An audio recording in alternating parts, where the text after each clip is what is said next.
Good evening.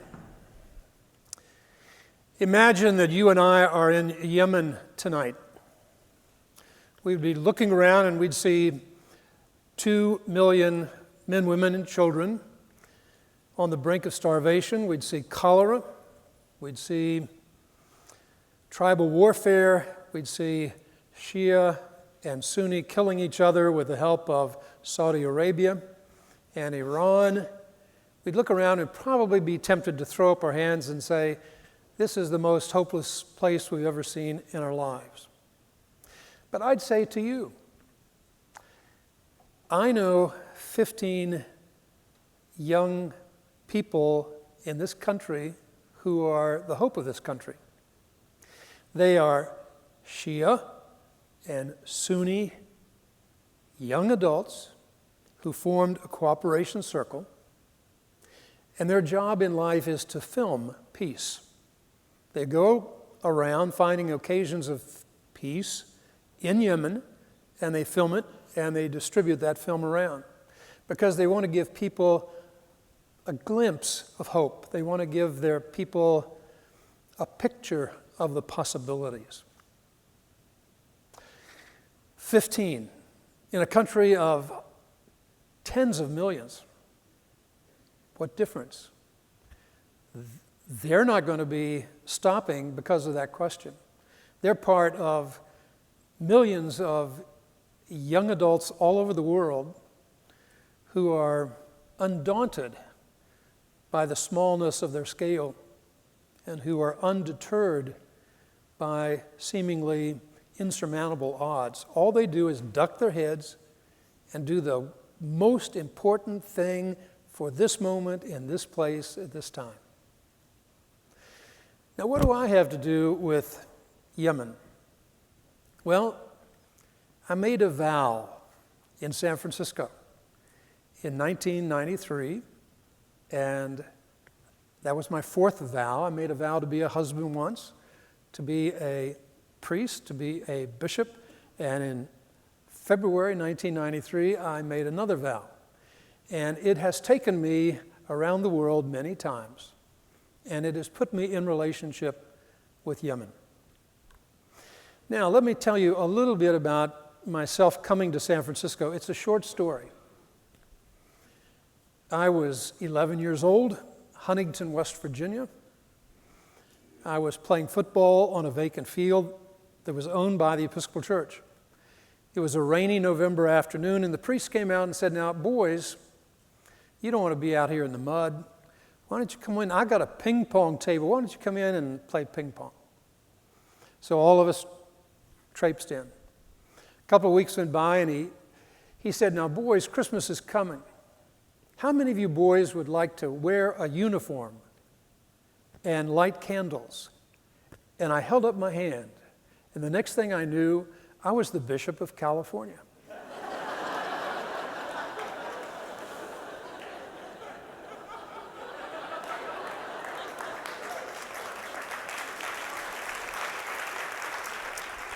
Short history. When I came here at age 42, I knew a lot about the church, but I didn't know about other things from the hills of West Virginia. Coming to San Francisco, a lot of things came at me, and I had to learn how to adjust and respond. There was the AIDS epidemic. There was the Loma Prieta earthquake. There was the East Bay Hills. There are the gay, lesbian, transgender issues in the church and in this community. I had to learn how to respond, and where I learned the most was from a phone call from then mayor of San Francisco, Dianne Feinstein. The year was 1981. She called up, listen to this. She called up and she said, now, we have a new problem in San Francisco. It's not going to last long. It's homelessness. Politicians. It's homelessness. Could you just house some homeless at Grace Cathedral for a couple of months, and then it'll all go away? And I said, sure. So I got a couple of Episcopal congregations, and the first night we housed 40 people at Grace Cathedral. Second night, 150 people.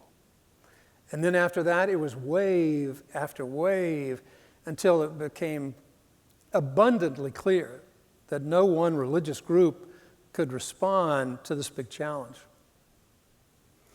And then it dawned on me, I have to get out of being an Episcopalian or a Christian or something. I got to get out of the cathedral and go into the city, and I've got to stop recruiting Episcopalians. If I want to do something about homelessness, I'm going to have to recruit Baptists and Jews and atheists and agnostics and philanthropists and volunteers in the city and county of San Francisco. Big problems require big constituencies of people. And I learned that if you're a bishop, you have an opportunity to mobilize a lot of people for the good of the city if you want to. So I learned a lot of lessons from that phone call. And it put me in position for the biggest challenge of my life, which was coming up. And it came up in a phone call from the United Nations. In 1993, February, they said, would you, at Grace Cathedral, host the 50th anniversary of the United Nations? I said, yes. They said, we have a big idea for this service. We want all the nations of the world together with all the religions of the world. We're going to bring 185 ambassadors of the world for that service, and we want you to bring all the religious leaders of the world to that service. You got to be kidding. The nice thing about an audacious invitation like that is that it causes you to elevate your game and think in bigger terms. I began to think, okay, nations and religions. And there was a thought running around 1993 that said there'll never be peace among nations without peace among religions. And I thought, well, okay, if there's a United Nations, there's probably got to be a United Religions. Somebody ought to do something about that. And I was lying there in bed thinking, well, maybe I ought to do something about that. And the more I thought about it, the more it got to my heart, and I made a vow to God that I would spend the rest of my life being a catalyst for the creation of something to get the religions of the world together somehow, some way. I didn't know how, I didn't know the way, but I was going to do it. My game plan was pretty simple, if audacious. I thought I'd go around the world and I'd speak with the religious leaders of the world. So I took 5 months. And I did it. I talked to Pope John Paul II. I spoke with the Sheikh of Al-Azhar. I went to Dharamsala and talked to the Dalai Lama. I talked to Chief Rabbi. I went to Calcutta and talked to Mother Teresa. And I asked them, I went from every place from Japan to Jerusalem. And I asked them all one question. And the question was, are you ready to deputize somebody from your tradition to meet with deputies from other traditions to pursue peace among religions and work together to serve the world? And they all had the same answer. And the answer was, absolutely not.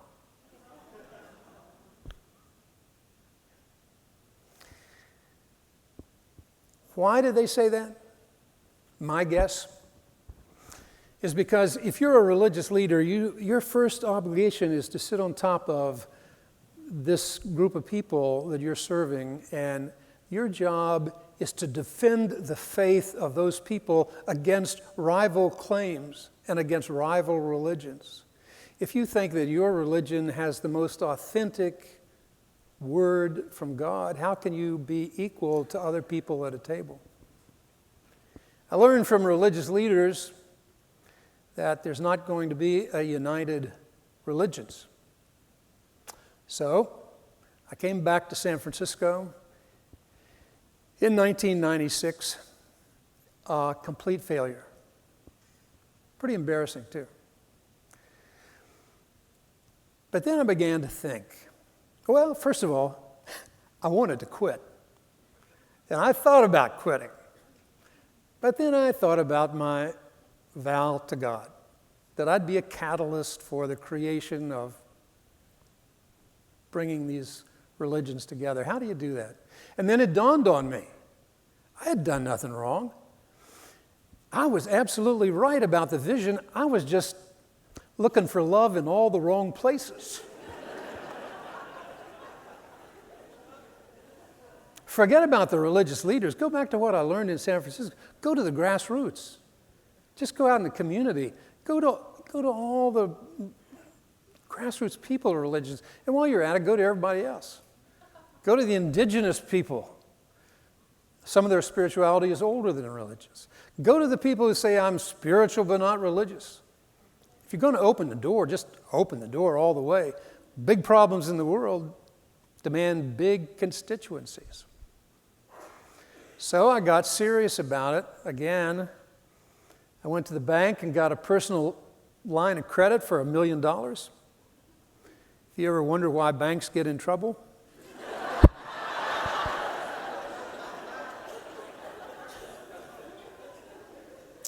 I got a staff. We spent 4 years building a global community, trying to find the right words for a charter. Do you know how hard it is to write one sentence that every religion in the world would agree on? Took 4 years. And to come up with an organizational design where the greatest amount of authority is in the smallest unit. It's more of an organism than an organization. We spent 4 years and we did it. And we signed the charter in the year 2000, and within a few years, we were the largest international interfaith organization in the world. Woo!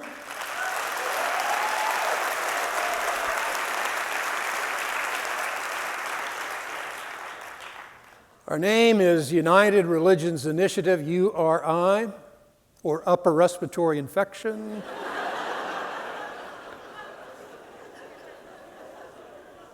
And the genius of what we do is that we work with little cooperations, and sometimes big ones, that self-organize around any issue they want.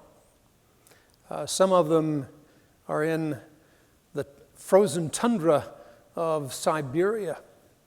Some of them are in the baked sands of Jordan. We're in 108 countries of the world. And these cooperation circles have about 850,000 people in them. I've already told you about one cooperation circle in Yemen. Let me tell you 2 more, and that's it. Let's come back to the Bay Area. Across San Francisco Bay is Contra Costa County. After 9/11, the hate crimes against Muslims was on the increase in Contra Costa County. And in 2007, folks burned down a mosque in Antioch. In 2015, so many Muslim children were harassed in that county that the cooperation circle there, the Contra Costa County group, got 200 religious groups, Baha'i, Sikhs, Hindu, Jewish, everybody together, and they made a big circle of affection, of solidarity around the San Ramon Muslim Interfaith or Chapel, or whatever it's called. When you get to be 82, you forget a lot of things. But the point that they wanted to make to the community is that an attack against one religion is an attack against all religions. So we're sticking together. But now, let's even get closer to home. Let's go to San Francisco. Do you realize that there are 800 religious congregations in San Francisco? I mean, this is the most secular place I could think of. That statistic blows my mind. And not only that, but they get along.